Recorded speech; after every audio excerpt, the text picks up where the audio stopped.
5 seconds. Observe National Solidarity Day. It was exactly 2 years ago that our northern borders were attacked. This was surprise sprung on us quite suddenly, but in that hour of peril we saw an upsurge of patriotic feeling throughout the country. Differences of state, caste, creed, or language, which had often seemed superficially to divide us, disappeared in a moment. It was a visible demonstration of the fundamental unity of our people, which has preserved the integrity of India through the ages. The farmer in the field, the worker in the factory, and indeed people from all walks of life came forward to make their own contribution in order to defend the country's freedom. On the borders, our soldiers fought with valor and with determination. So many of them made the supreme sacrifice and gave their lives so that the country might live. The whole nation remembers them with feelings of admiration and gratitude. We have, however, to remember that we should not be satisfied with what happened in the past. We have to realize that preservation of the freedom and territorial integrity of the motherland calls for incessant effort, vigilance, and alertness. The problems that we face today are serious indeed.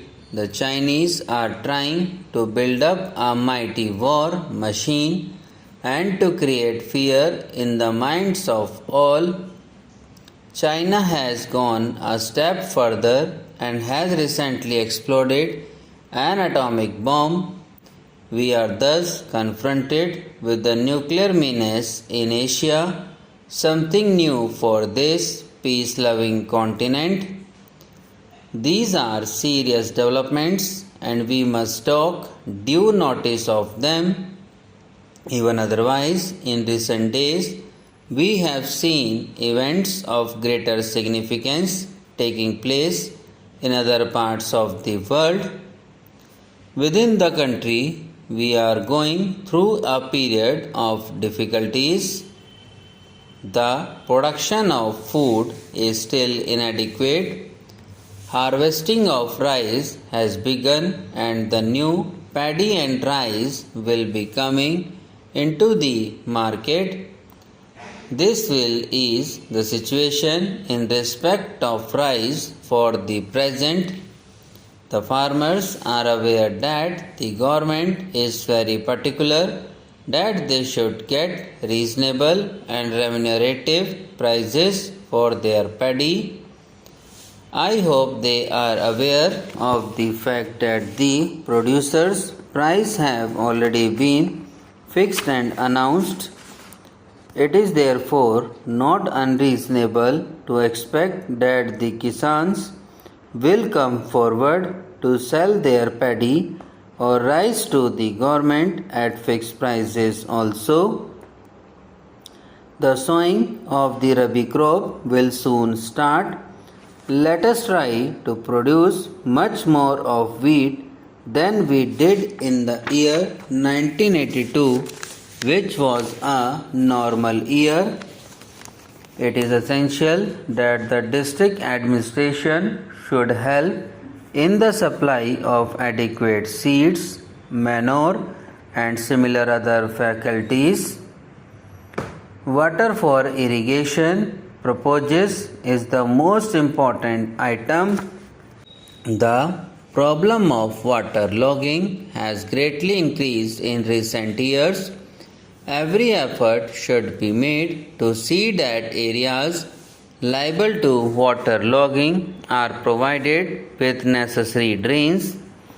Besides, major irrigation projects Minor and medium schemes should also be taken in hand. All tanks and pounds should be deepened. I am told that the construction of tube wells sometimes diverts attention from the existing irrigation works and even leads to avoidable duplication. It should always be borne in mind that new investment in tube wells should not make the older investment infructuous, nor should it result in the neglect of the existing works. These are some of the reasons why the irrigated areas in a number of states has not appreciably increased in spite of considerable investment. The district administration has to be much more alert and active to give all encouragement and assistance to the Kisans with the view to increasing the production of their Rabi crop. While wheat is important, there must be greater production of pulses also. The shortage of pulses has considerably added to our present difficulties.